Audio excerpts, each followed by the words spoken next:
What's going on, guys? Thanks for stopping by.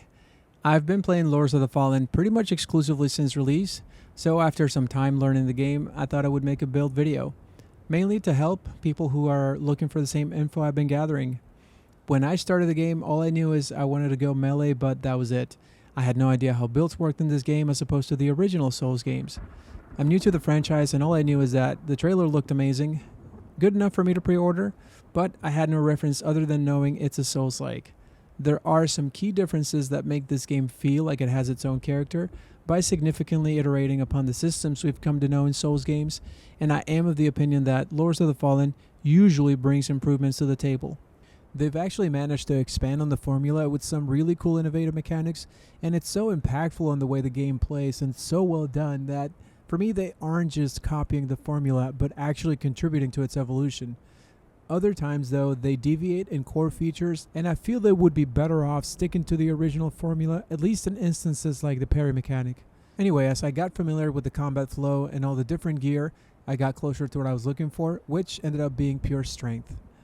I wanted to focus on melee, but I didn't know if I would do quality or pure strength, because I usually go either fast-paced dual wielding or two-handing heavy weapons, and I was very pleased to find out that I didn't have to choose one because, as it turns out, dual wielding heavy weapons in Lords of the Fallen is extremely satisfying. This is mainly due to the fact that the weapon speed goes up one level from what we know in Souls games. For example, short swords are as fast as daggers in Souls games, and daggers have a speed that just does not exist in Souls. Another factor is that stamina consumption is quite generous in this game, and that allows for more uptime swinging weapons in general. I'll talk about why this is very important for our build in a little bit. I've been doing tons of research on my own, also cross-checking with one of my friends who's playing the game, but mostly finding and testing new items and looking online to see what kind of builds people are coming up with. And I did find a couple of videos that showcase strength builds, but none of them optimize raw physical damage, and I was actually baffled to see that no one even mentions the best weapon in my opinion for pure strength builds. One of the things that a couple of my friends and I were talking about was that it feels like people are posting all these Lords of the Fallen build videos rather quickly, maybe in order to capitalize on the game being new and get more views that way, but it certainly doesn't feel like people are doing the legwork needed to show people optimized and synergetic builds. Fucking heretics! So first I'm going to go over the build's basics for people who are mainly interested in seeing if it's something that makes sense to them, and then I'm going to give you the usual in-depth info that I like to cover because that's what I'm mostly interested in when I watch build videos. I like people to show me not just the gear but also a breakdown of why they chose that gear. Then I'm going to add clips of certain item locations at the end and leave links in the description for other items because I like to support other content creators whose videos I've used to find specific items. The main components are first the anvil hammer because of its higher raw physical damage, despite it not being as scaling in strength. Then we are actually doing something a little unorthodox, which is putting 12 points into Inferno, so we can use a catalyst to cast some powerful buffs that are crucial for this build. Now this may seem counterintuitive, but we're not going for accessories that give us all damage bonuses because our picks allow us to out DPS those options by massively increasing the uptime we get actively using our weapons. We're going to start with the crux of this build, the anvil hammer. This thing not only boasts one of the coolest designs for your iconic Unga Bunga weapon, but it also has by far the highest raw physical damage that I found in the game. Fully upgraded, and with our stat allocation we get a whopping 855 pure physical damage, which there's only one other weapon in the game that I've found that at this level comes into the 800s. The Iron Wayfarer's Hammer with just 10 points under the anvil, but that's split into physical, fire, and wither damage, which as opposed to raw physical damage aren't guaranteed numbers because of enemy types and resistances. The other thing is how early you can get the anvil versus the Iron Wayfarer's Hammer, which is an endgame weapon. For the early game, I also recommend the Faithful Bludgeon, a solid strength weapon we can grab after a short excursion outside of Skyres Bridge, which also unlocks some useful shortcuts. This weapon has the best comparable pure physical damage output early in the game, albeit with the heavier stat requirement at 28 strength versus the 18 the anvil requires. Another aspect in which the anvil outshines most other great hammers is how much lighter it is in comparison. The Iron Wayfarer's Hammer is 35 and the Faithful Bludgeon is 34, while the anvil is only 28, which is actually incredible for how hard of a punch it packs. This gives us plenty of room to switch things around as we see fit. Now there's a caveat to this build. Some of the items we are using are late game or end game, so realistically you're looking at being able to use this full setup for late game cleanup. Or with the latest patch, I would recommend resetting your world progress and doing NG+0 with this build, which is going to be a lot of fun. This build performs really well in NG+1, but enemies and especially bosses have massive health, so be wary of that because no matter what you're running, you're still going to have to deplete the same amount of HP unless you level up significantly. And even then, I've read a bit about scaling for higher levels in this game, so NG+ and beyond is challenging no matter what. If you wanted to get early access to some of these items, one cool thing about these games is that you can always just get your buddy to drop you an item if they have it and are not using it, or you can go on Reddit and find a trading community where kind strangers can help you out as well. The buffs we're using are Adir's Hardiness, which gives us damage mitigation, Adir's Authority, which does a small amount of physical damage but decent poise damage, which we're going to use to stagger enemies, and the most important one for this build, and what's probably the single most OP spell in the game, Adir's Endurance, which increases your stamina recovery rate by what feels like 1,000%. It's probably closer to triple, but it's still just wild to see it in action. We're using the Pirate Cultist Hand, which is the catalyst with the lowest stat requirement, and you can buy it outside of Skyrest after you free the tortured prisoner. You can do that right after you arrive at Skyrest and after you grab the Faithful Bludgeon. Adir's Hardiness is loot found in the Path of Devotion. Adir's Authority is found in Upper Calrath, I believe, and you can buy Adir's Endurance from Damaros by progressing her quest. We're going with the Cavalry Pendant, which decreases the mana cost of shout and buff sorceries by about 40% from what I've seen. You can loot it outside of Skyrest, past the door, which will be unlocked right before endgame. The rings we have are Mana Stone Ring, which regenerates mana so we can keep casting and not have to worry about it. You can buy it from the prisoner after she's moved to her second location in Calrath at the Spurned Progeny's boss arena. The second ring can be Melchior's, which gives us 5% bonus physical damage and can be looted outside of Brahma's castle, or the Envenomed ring, which gives us 10% bonus charged attack damage, and you can get that from completing Kukujin's quest. I like to switch back and forth between dual wielding and two-handings, so for that I recommend the Ring of Bones instead of Melchior's, which decreases equipment load because the output more than makes up for it and it keeps us within medium roll range. Now let's take a look at our lamp. Fully upgraded, you get 2 additional sockets for your eyes.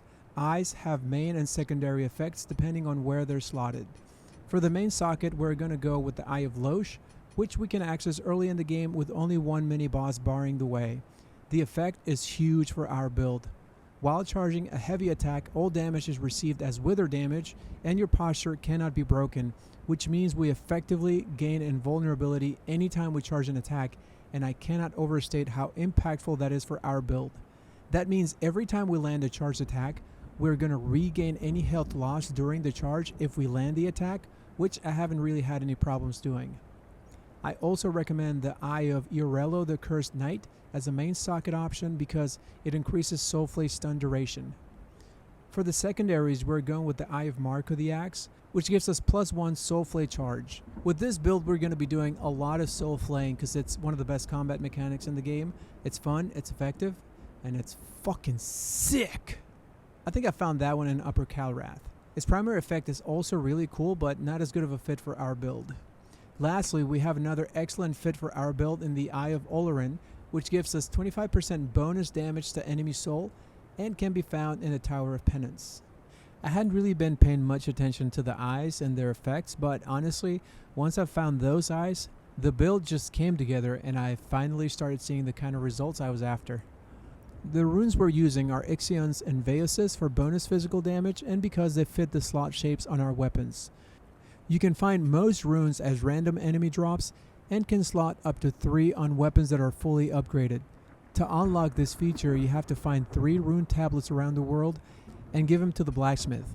If you go Faithful Bludgeon, you can do 2 Ixions and 1 Balago, since the third socket is star-shaped. We lose some damage in comparison to Vaeus, but Balago decreases defense for enemies we hit with that weapon, so it's a different type of damage.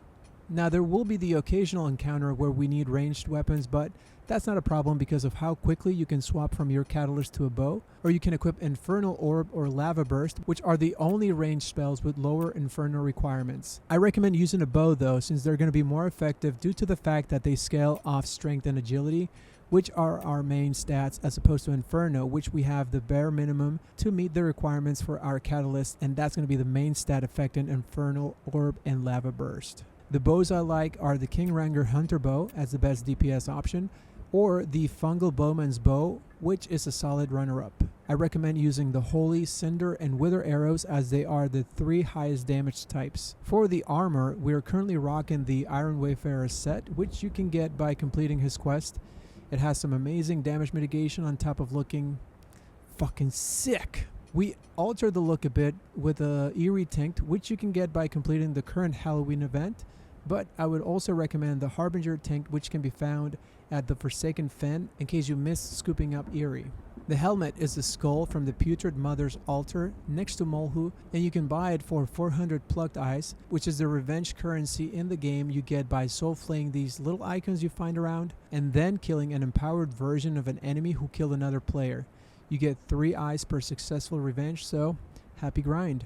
I've also been wearing a sort of hybrid between the Paladin set and Pieta's armor, and you're going to see that in some of the clips that I'm going to upload with this video, so it's really just fashion. Now let's take a look at our stats. I like to stop leveling up at 125, and this game is very generous with the currency we need for levels, so I had achieved my preferred cap before endgame, and I was mostly using currency to upgrade weapons. We have 45 strength and 47 endurance because these two govern the effectiveness of this build. 20 agility mainly because I found that works best with our anvil scaling after hitting the soft cap for strength, while also giving us access to the longbows I mentioned and other weapons with higher agility requirements such as the Pale Butcher's Blade, which I do enjoy using randomly. 45 vitality, which gives us ample room for taking a few hits while still being outside of one-shot range most of the time. 9 radiance because that's what the Hallowed Knight starts with, and we haven't touched that since. Finally, 12 Inferno for access to our catalyst. How you go about getting to this point is entirely up to you, but I do recommend investing heavily into vitality and endurance at first, and then prioritizing strength as soon as you can afford to. With all the technical explications out of the way, we are ready to dive into the build showcase. As I mentioned before, the combat loop for this build relies heavily on charged attacks, soul flaying, with the occasional umbral finisher because we take any chance we can get to do things that are fucking sick. Now if you stuck around for the end, I have the best pro tip for you. We are using unripe berries because they're just too good, and easily one of the most overlooked consumables in the game. They provide a massive 20% boost to your stamina for 60 seconds, which is huge for this build. The only thing is, I don't think there's a vendor that sells them, at least not one that I found, but you can find them as loot randomly, and they can also be random enemy drops, so the only way to get a good amount of them is by duping them. I would say it's about as good a time as any to make a duping buddy. Now you're going to see me wearing different armor in a lot of this footage. That's the Paladin Pieta hybrid I mentioned before. The main difference you'll see is that I'm not using a catalyst. That was a tweak I came up with recently, and it completed the build I've been iterating on since I started playing the game. It's still going to be the same DPS. The only difference is how fast my stamina regenerates. I'll showcase that in a clip at the end where I also showcase the full moveset of Great Hammers. So stick around for that if you want to check it out. And without further ado, here's the build showcase. Enjoy.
Huh?